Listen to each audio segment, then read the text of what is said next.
Hola chicos, estoy aquí en la Universidad de La Salle, estoy haciendo una entrevista para la asignatura de Jesús de Nazaret, Maestro de Humanidad.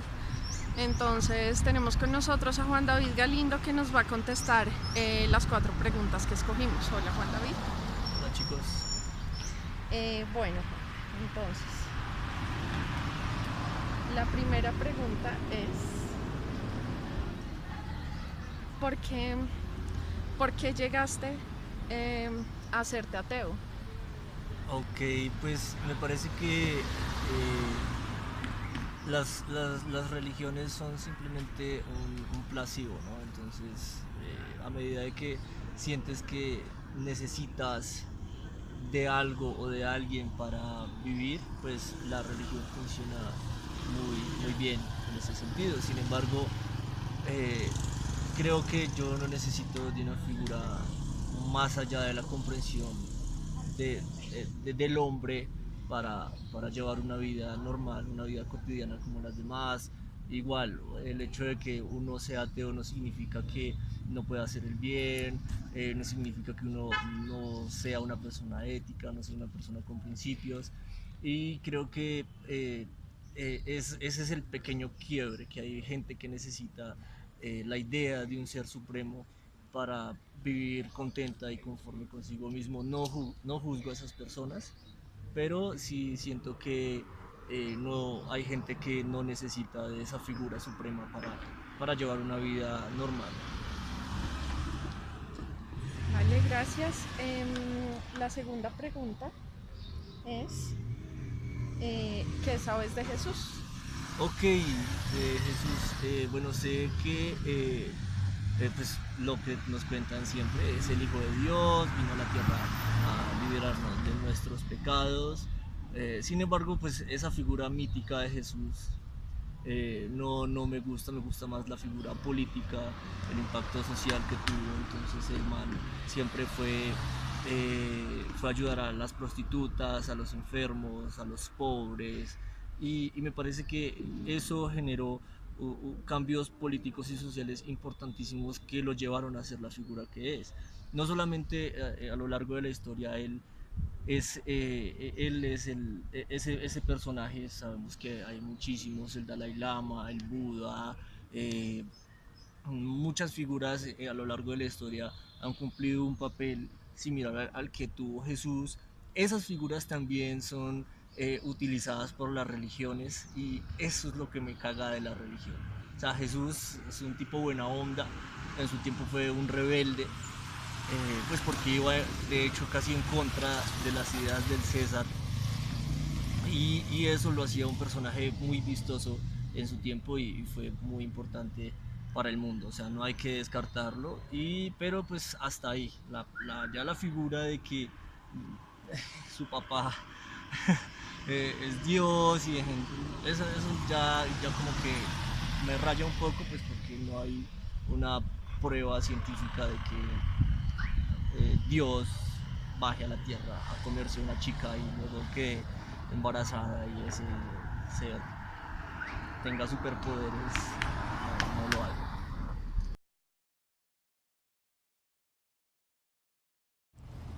Bueno, pues yo siento que esa pregunta es un poco violenta, en tanto que eh, sí hay una exclusión real.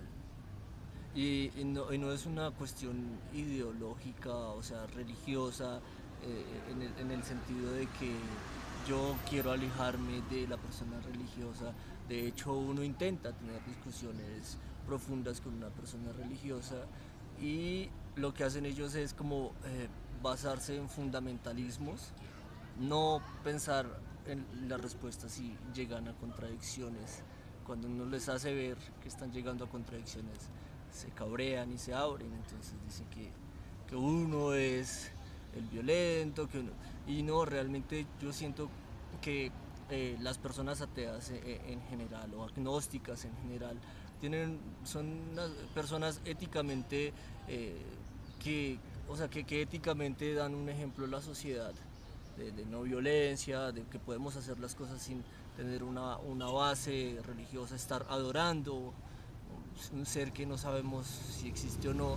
Y siento más bien que hay personas que llevan, o sea, que utilizan la religión como negocio. Desde la religión podemos ver como mucha gente creyente comete muchos delitos, violaciones, asesinatos, y entonces hasta qué punto la religión auspicia los actos antimorales o antiéticos de las personas, porque también va a decir como no, es que venga, el que peca y reza empata, no, parce, es que lo que hay que hacer es llevar una vida ética sin hacerle daño a nadie, no importa a usted, porque podemos hablar, esta discusión también se puede generar en India, en China, con una tribu indígena, y todos te van a dar su punto de vista respecto a quién tiene la verdad. Entonces hay muchísimas verdades posibles que no están planteando soluciones reales para los problemas del mundo.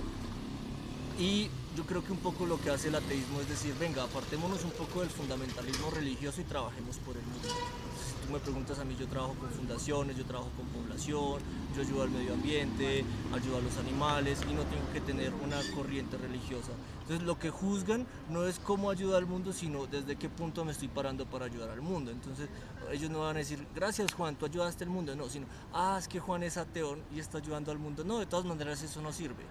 Entonces eso es muy peligroso, y esa pregunta es muy peligrosa y me parece ofensiva, porque sí hay una exclusión, pero los que se encargan de excluir al ateo o a la persona no creyente es el fundamentalista religioso.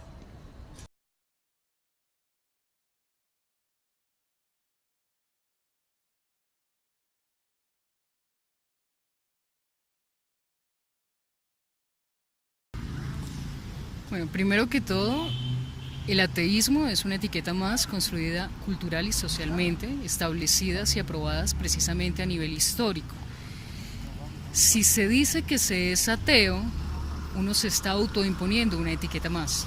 Yo prefiero en particular considerarme sí, como librepensante, en la medida que hay una conciencia sobre las diferentes creencias que pueblos y personas tienen, que uno respeta, mas no comparte y asume, ya que considero que la vida y la existencia del individuo tiene un orden perfecto que debe asumir sin la necesidad de tener una inclinación o soporte psicológico como son las diferentes religiones, en tanto que el individuo no es capaz de pensar por sí mismo. Toda creencia es importante y es vital siempre y cuando el individuo pueda y tenga la capacidad de pensar por sí mismo y reflexionar el valor y el fundamento que una religión en particular, una creencia en particular, le brinda para transformarse a sí mismo, porque el ejercicio es netamente particular, y en la medida que el individuo se transforma de manera particular, genera una cadena favorable que engrandece precisamente el sistema completo de la cultura. Entonces, insisto, el ateísmo es una etiqueta más impuesta socialmente, culturalmente, y la verdad es cerrado decir que se es ateo. Simplemente no se comparte la creencia de otro, se respeta pero no se comparte, y se asume un orden diferente de la propia forma de pensar, de accionar y de hablar, dependiendo de esa precisamente convicción particular que se tiene del orden de las cosas. Y para un orden de las cosas no es necesario ser creyente o pertenecer a una religión en particular.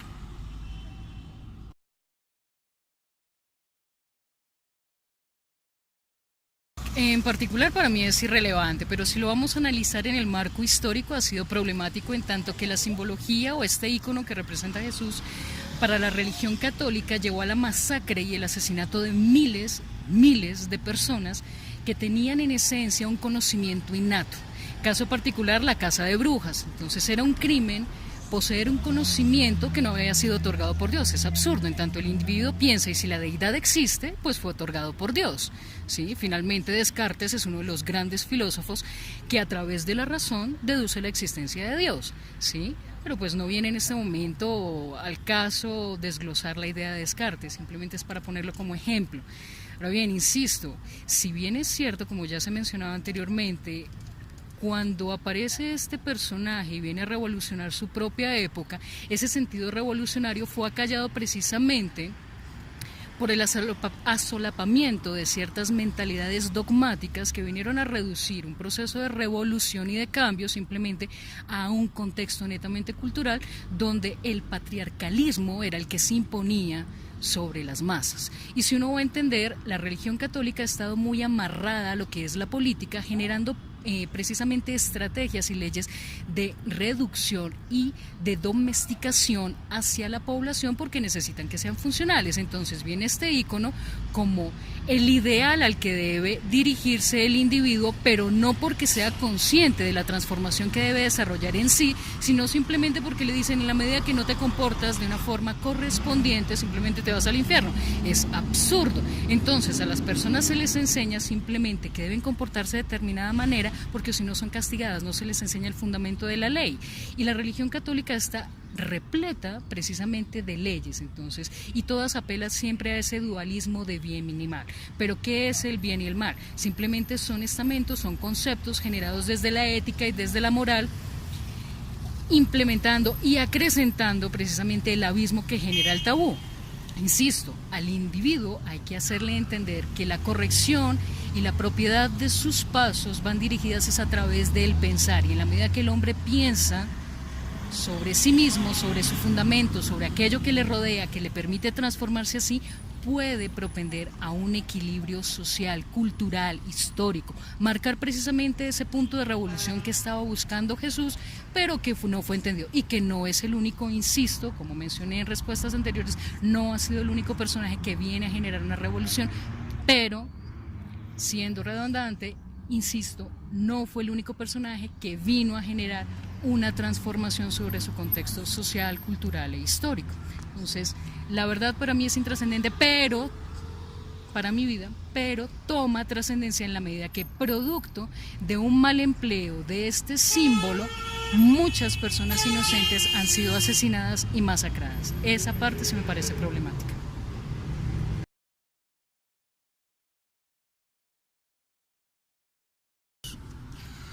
Jesús es un personaje histórico reflejado en un libro que desafortunadamente por la condición cultural histórica del momento es excesivamente machista, obviamente respetable porque era el marco histórico de ese momento. Sin embargo, más allá de la connotación de Jesús está lo que representaba el personaje, y es que pues se asemeja a grandes liberadores y revolucionarios históricamente que no necesariamente tenían una connotación, una finalidad religiosa. Y si uno va a leer entre líneas y como debe ser el contexto de, por ejemplo, la Biblia, que es el libro que lo menciona, uno se daría cuenta que de todas formas, insisto, fue un pensador revolucionario, fue un pensador que vino a cambiar muchas de las estructuras que estaban en su momento, y si es por eso sería un ejemplo a seguir en tanto generar un cambio, un cambio que él mismo planteaba era particular, que no partía de una construcción ni de templos ni de nada, sino del propio individuo hacia los demás, y en ese orden de ideas existirían muchos otros referentes. Simplemente que la religión católica adopta a este personaje y lo torna en su simbolismo principal, su símbolo principal, ¿sí? Pero por lo menos tendríamos entonces el ejemplo del Buda, que también era un gran representante precisamente de ese orden al que debería dirigirse el individuo a través del pensar, de su accionar correcto, del respeto a los otros, del respeto a sí mismo. Entonces, lo consideraría más como uno de los muchos referentes que hay de personajes históricos que generaron cierto proceso de revolución en sus épocas, siendo un poco asimétricos a su momento histórico, pero más allá no le daría otra connotación.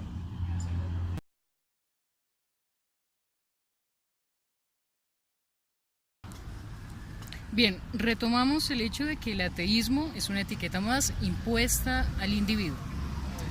Y se insiste en lo absurdo del término en la medida que se está adoptando una postura más. Se debe ser libre de pensamiento. Y insisto, yo me catalogo como un libre pensador.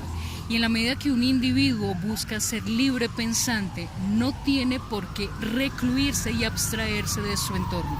Por el contrario, precisamente en la reflexión y la meditación de aquello que se es en particular y de aquello que nos rodea, de las diferentes creencias, costumbres, de la misma historia, tenemos un proceso de mayor acercamiento en la reflexión hacia lo que es el otro. ¿Por qué el otro tiene esa inclinación religiosa? ¿Por qué tiene esa elección? ¿Por qué cree que le brinda, que no le brinda? ¿Cuáles son los puntos álgidos? Entonces, por el contrario, no tiene por qué crearse, no tiene por qué convertirse esa búsqueda de libre pensamiento, que no es ateísmo, insisto, el ateísmo es una etiqueta más, sino esa búsqueda del verdadero pensar, del verdadero pensamiento en fundamento. Al contrario, brinda una apertura hacia el otro, hacia sus creencias, pero no una apertura que es aprobada simplemente porque sí. Por el contrario, debe generar en el individuo un proceso de reflexión, un proceso de crítica, pero no crítica destructiva, sino una crítica que va encauzada al análisis, a entender por qué se ha elegido esa estructura de creencia, cuáles son sus puntos favorables, cuáles son sus puntos negativos. En este caso que estamos hablando de la religión católica, con el respeto del caso, podríamos analizar algo. ¿De qué sirve decir que se cree de forma mecanizada, cuando el mecanicismo en sí es una cosa empobrecida que se hace por costumbre, de forma mecánica, como el mismo término lo dice, pero no se apela a la esencia del acto? ¿Sí? La religión no es simplemente la repetición de unos procesos, de persignarse, de tomar una hostia, de ir todos los domingos a la iglesia, si el individuo en su actuar particular no está generando un proceso de reflexión y meditación que él mismo, o sea, que le permita ser consecuente en qué momento su acción está afectando al otro. Lo está transgrediendo, lo está afectando. Y eso no solamente se da en la religión católica, sino en muchas religiones, cuando éstas en su fundamento no están siendo tomadas precisamente bajo la vitalidad que en ellas yace, sino por el contrario como la repetición. Entonces observo que mi compañero se persigna y yo me persigno, pero hombre, ¿estás entendiendo la esencia del símbolo que estás efectuando en ti mismo? No, lo estás haciendo simplemente porque culturalmente te dijeron tienes que hacerlo. ¿Y alguien acaso levanta la mano y pregunta por qué o refuta? No. Y eso pasa con la gran mayoría de individuos. Hacen las cosas por repetición, más no por entender la esencia de eso. Entonces yo insisto, ¿cuál es el proceso para entender la esencia de toda creencia? Ir al fundamento de la creencia, más allá de lo que actualmente se ha tergiversado y prostituido, no solamente en la religión católica, sino en muchas religiones, porque se ha mecanizado su proceso, sino ir a la esencia. ¿A qué va? En sí, ¿cuál sería la esencia de la religión católica? El respeto al otro, ¿sí? Ese amor que trató de instaurar este símbolo, este personaje Jesús, hacia el otro, el respeto al otro. Entonces, hay unos mínimos, hay un orden perfecto de convivencia, pero es que el individuo, por más que quiera inclinarse a alguna de las religiones, en tanto que no las aprenda en esencia, siempre va a haber una contradicción entre su forma de pensar, entre su forma de actuar y entre su forma de hablar. Y es casi imposible, bajo una acción mecanizada, que el individuo logre una armonía perfecta entre su pensamiento, palabra y obra, y asimismo actúe con el otro. Y para que exista una armonía perfecta entre pensamiento, palabra y obra, no se necesita creer en algo particular. Ejemplo puntual: la naturaleza en sí representa el orden perfecto en esencia. La naturaleza no necesita de religión, de política, de ética o de moral para funcionar como un reloj perfecto. Qué bello sería que el hombre tuviera la capacidad de detenerse un momento, observar, analizar, reflexionar, criticar, preguntar sobre aquello que observa e implementarlo en sí mismo para transformarse a sí mismo. No se puede dar a otro lo que en sí mismo no se ha sembrado y no se ha construido.